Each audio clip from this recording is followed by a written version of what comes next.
I just think যে কিছু মানুষের থেকে কুকুর বিড়াল অনেক বেশি লয়াল হয়, এটাই। ফ্যাশন শোতে হাঁটলো পোষা কুকুর বিড়াল। পোষা প্রাণীদের র্যাম্প শো সহ দিনব্যাপী গুলশান সোসাইটি লেক পার্কে আয়োজন করা হয়েছিল পো কার্নিভালের। আমি কি দেখেছি, অনেক সুন্দর সুন্দর জামা কাপড় পেয়েছে। আমি জীবনে ইমাজিন করি নাই যে পেয়েছে এত অনেক প্রিন্সেসেস। ইয়েস, দ্যাট ইজ ইট।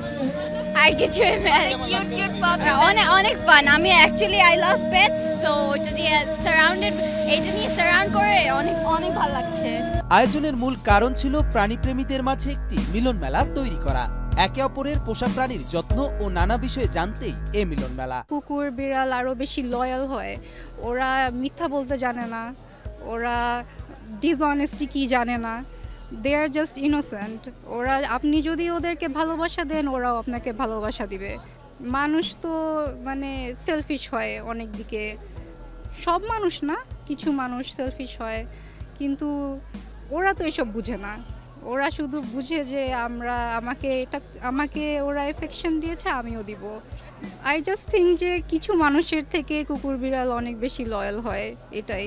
এ আয়োজনে মোট 30টি স্টল সাজানো হয়েছিল, যার মধ্যে 16টি স্টলে ছিল পোষা প্রাণীদের জন্য বিভিন্ন খাবার, পোশাক সহ নানা উপকরণ। বাকি স্টলগুলোতে রাখা হয়েছিল গাছ এবং মানুষের খাবার সহ নানা উপকরণ। এছাড়াও এই আয়োজনের অন্যতম আকর্ষণ ছিল দেশের বিভিন্ন জায়গা থেকে উদ্ধার করা 30টি পোষা প্রাণীকে এ অনুষ্ঠানে প্রাণীপ্রেমীদের হাতে বিনা পয়সায় তুলে দেয়া। এ অনুষ্ঠানে যোগ দিতে পেরে উচ্ছ্বসিত প্রাণীপ্রেমীরা। আর এটা খুবই ডিফারেন্ট একটা ইভেন্ট, যেখানে পেট লাভার অ্যান্ড অ্যানিমাল লাভাররা সব আবার পেটরা গেট টুগেদার করতেছে। ওরাও একটা সুন্দর বিকাল পাচ্ছে, আমরাও একটা সুন্দর বিকাল পাচ্ছি। ইভেন আবার অ্যাডপশনের ব্যাপারে অনেক কিছু এখানে অ্যাওয়ারনেস করা হয়, যেমন স্ট্রিট অ্যানিমাল যারা, ওরাও একটু সেকেন্ড চান্স ডিজার্ভ করে, ওরাও একটা মানুষের কেয়ার, সবার কেয়ার ডিজার্ভ করে। এই আয়োজনের মাধ্যমে মানুষ ও প্রাণীদের মাঝে মেলবন্ধন তৈরি করাই মূল লক্ষ্য ছিল বলে জানান আয়োজকরা। তো এই ইভেন্টটা করার পিছনে চিন্তা ছিল ভাইয়া যে আমরা এমন একটা দেশে এখন বাস করছি যেখানে আমাদের ধরেন যারা কুকুর বিড়াল আমরা পোষ মানি বা আমাদের পেটস যারা, ওদেরকে নিয়ে আমরা মানে কি বলবো, we are not in a safe country. কারণ হচ্ছে শুধুমাত্র পেটসদেরই না, আমি বলবো যে রাস্তায় যেসব কুকুর বিড়াল থাকে ওরাও সেফ না।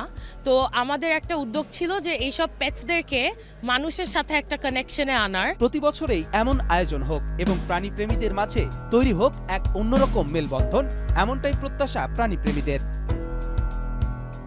কবির চৌধুরী চয়, মাই টিভি।